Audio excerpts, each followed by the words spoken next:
wabarakatuh. Di sini saya akan menjelaskan mengenai materi sejarah lahirnya hukum acara perdata. Sejarah awalnya masuk pada zaman pemerintahan Hindia Belanda.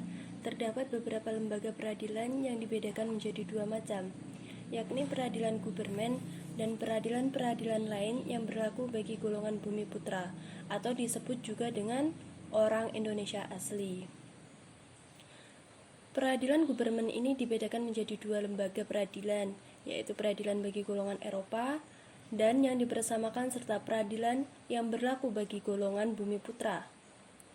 Untuk peradilan ini sendiri berlaku bagi golongan Eropa dan yang dipersamakan adalah golongan-golongan yang tersedia dalam hukum acara perdata dalam BRV.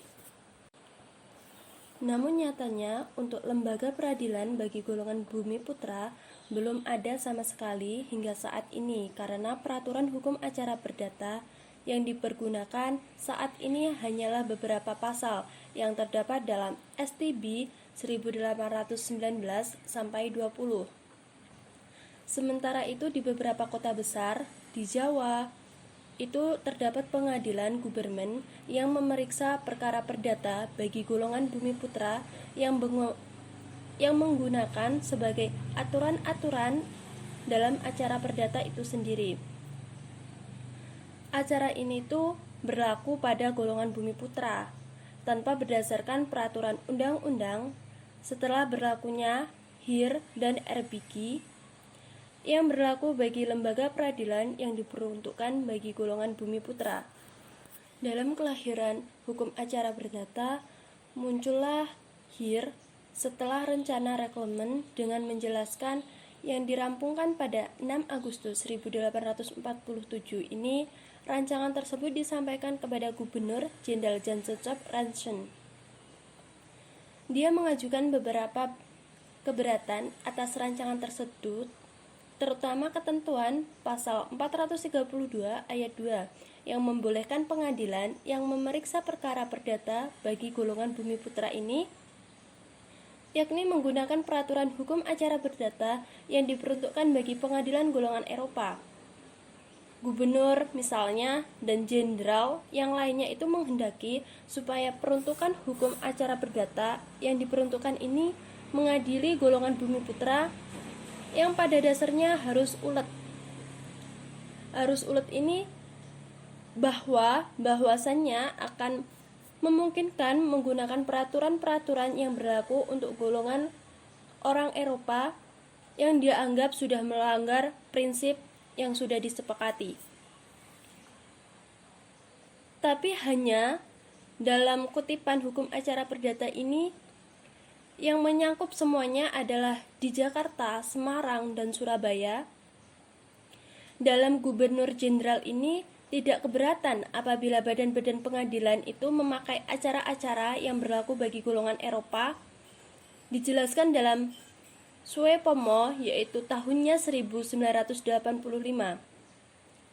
Keberatan lain terhadap rancangan tersebut adalah adanya kekhawatiran bahwa menggunakan peraturan hukum agraria atau hukum yang sudah terdapat dalam acara perdata yang diperuntukkan dahulu itu sudah mengadili bagi golongan Eropa.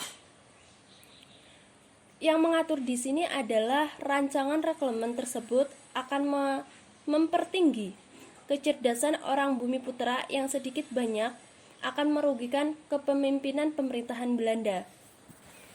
Di dalamnya terdapat perubahan-perubahan yang sudah terjadi dari awal terbentuknya HIR. Yang pertama itu ada perubahan dan penambahan sampai tahun 1926.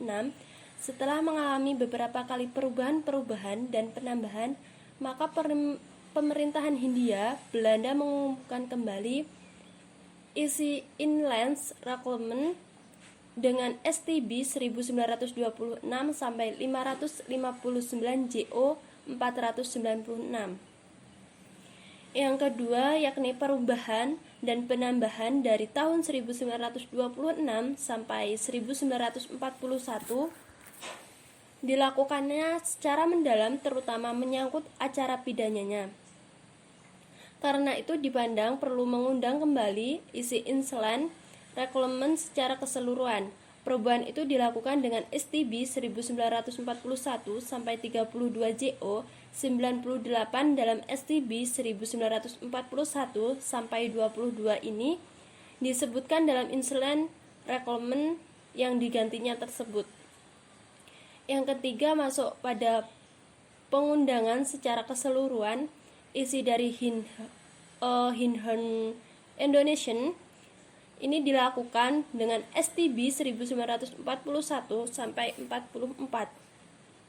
Setelah itu tidak ada perubahan lagi yang bersifat penyesuaian setelah Indonesia merdeka, yakni dengan berlakunya Undang-Undang Darurat 1951 sampai 1 tentang tindakan-tindakan sementara untuk penyelenggara kesatuan, susunan, kekuasaan, dan acara pengadilan sipil sebagai lembaran negara, yakni tahun 1991 sampai 9.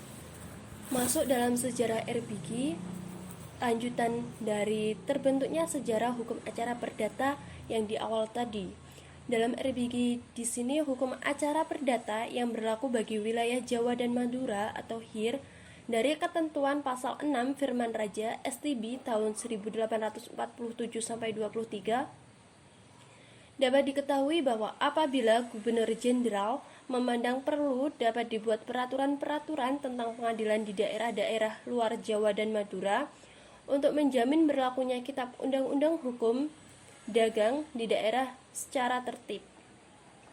Dalam ketentuan hukum acara perdata di sini dalam RBG ada ketentuan-tentuan hukum acara perdata yang sudah ada dalam Inlands, yang sudah ada ketentuan golongan bumi putra timur asing di Jawa dan Madura, ditambah ketentuan hukum acara perdata yang telah ada berlaku di kalangan mereka sebelumnya. Ada beberapa reglemen hukum secara untuk memeriksa perkara di muka pengadilan gubernur. Pada tingkat pertama yaitu ada RBV, yang kedua IR, dan yang ketiga RBG. Dalam sejarahnya juga terdapat sumber hukum dan asas-asas hukum formil dan material. Dalam sumbernya itu berdasarkan yang pertama pasal 5 ayat 1 Undang-Undang Darurat tahun 1951. Yang kedua Undang-Undang Nomor 48 Tahun 2009.